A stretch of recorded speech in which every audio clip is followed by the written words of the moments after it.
பில்கிஸ் பானு வழக்கில் குற்றவாளிகள் 11 பேரும் குஜராத் கோத்ரா சிறையில் சரணடைந்ததாக போலீசார் தெரிவித்துள்ளனர்.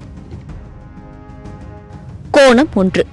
பாலியல் வன்கொடுமை, குழந்தை உட்பட 13 பேர் கொலை என்று குஜராத் வன்முறையின் போது கோர தாண்டவமாடிய 11 பேருக்கு ஆயுள் தண்டனை விதிக்கப்பட்டது. ஆனால் 14 ஆண்டுகளிலேயே இவர்கள் அனைவரையும் குஜராத் அரசு விடுதலை செய்துவிட்டது.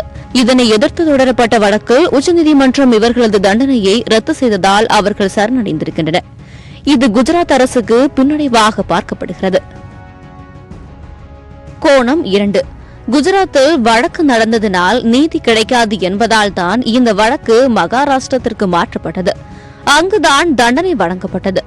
எனவே அவர்களை விடுதலை செய்ய குஜராத்திற்கு அதிகாரமில்லை என உச்சநீதிமன்றம் கூறிவிட்டது. ஆனால் மக்களவைத் தேர்தலுக்கு பிறகு மகாராஷ்டிரத்தில் உள்ள பாஜக கூட்டணி அரசு இவர்களை விடுவிக்கலாம் என கூறப்படுகிறது. கோணம் 3. குற்றவாளிகள் சரணடைந்திருப்பது பில்கிஸ் பானு வழக்கில் முக்கியமான ஒன்று என்றே கூறலாம். நீதி கிடைப்பதற்காக பல்வேறு மிரட்டல்களையும் எதிர்கொண்டு ஒரு ஏழை பெண் நீதியை பெற்றிருப்பது பாராட்டுக்குரியதாகும். கோணம் 4. நாட்டு மக்களுக்கு கடைசி நம்பிக்கையாக இருப்பது நீதித்துறைதான் என்பது மீண்டும் நிரூபிக்கப்பட்டிருக்கிறது. மாநிலத்தில் ஆளும் கட்சிகளும் மத்தியில் ஆளும் கட்சிகளும் அதிகாரம் இருப்பதால் தங்கள் விருப்பப்படி சட்டத்தை வளைக்க முடியாது என்பதற்கான எச்சரிக்கையாகும் உச்சநீதிமன்ற தீர்ப்பு.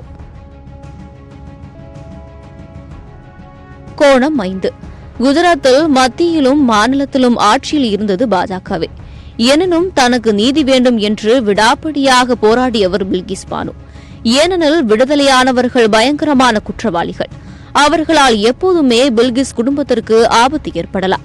எனவே இத்தகைய குற்றவாளிகள் சிறையில் இருப்பதே சமூகத்திற்கும் மக்களுக்கும் பாதுகாப்பாகும்.